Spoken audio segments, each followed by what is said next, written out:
સુરતના ડિંડોલીમાં લગ્ન પ્રસંગમાં ફાયરિંગનો મામલો સામે આવ્યો છે। સુરતથી આ સમાચાર મળી રહ્યા છે। સુરતના ડિંડોલીમાં લગ્ન પ્રસંગમાં ફાયરિંગનો મામલો સામે આવ્યો છે। તો ડીજેમાં નાચતી વખતે ફાયરિંગ કર્યાનું સીસીટીવીમાં કેદ થવા પામ્યું છે। તો યુવકે 3 રાઉન્ડ ફાયરિંગ કર્યું હતું, જે સીસીટીવીમાં કેદ થયું છે। પોલીસે ઘટના પર પડદો પાડવાનો પ્રયાસ કર્યો। તો યુવકે જાણી જોઈને રાઉન્ડ ફાયરિંગ કર્યું હોવાનો આક્ષેપ લગાવવામાં આવ્યો છે। તો સુરતથી આ સમાચાર મળી રહ્યા છે। પોલીસે અકસ્માતે ફાયરિંગ કર્યું હોવાનું રટણ ચલાવ્યું હતું, ત્યારે સીસીટીવીમાં ફાયરિંગ કરતો યુવક સ્પષ્ટ નજરે પડી રહ્યો છે। સંવાદદાતા રાબિયા સાલે આપણી સાથે ફોન લાઈન પર જોડાઈ ગયા છે। જે રાબિયા, સુરતના ડિંડોલીમાં જે ફાયરિંગનો મામલો સામે આવ્યો છે, તેમાં પોલીસ પર સવાલો ઉભા થઈ રહ્યા છે કે પોલીસે આ ઘટના પર પડદો નાખવાનો પ્રયાસ કર્યો, શું કહેશો?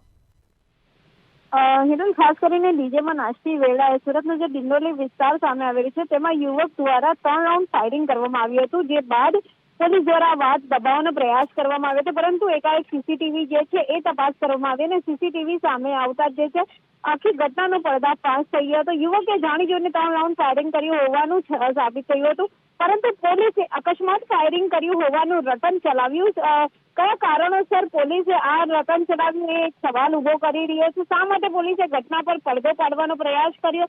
સીસીટીવી કેમેરામાં 3 રાઉન્ડ ફાયરિંગ કરતો યુવક સ્પષ્ટ નજરે પડી રહ્યો છે, છતાં ડિંડોલી પોલીસ દ્વારા આ ઘટના પર પડદો પાડવાનો પ્રયાસ શા માટે કરવામાં આવ્યો? અનેક સવાલો રહ્યો છે। ફાયરિંગમાં 2 લોકો ઇજાગ્રસ્ત પણ થયા છે। હિરલ, હાલ હવે જે છે ડિંડોલી પોલીસ જે છે હવે આ ઘટના પરથી પડદો ઉઠાઈ ગયા બાદ વધુ તપાસ હાથ ધરી હોવાનું રટણ ચલાવી રહી છે। જી હિરલ।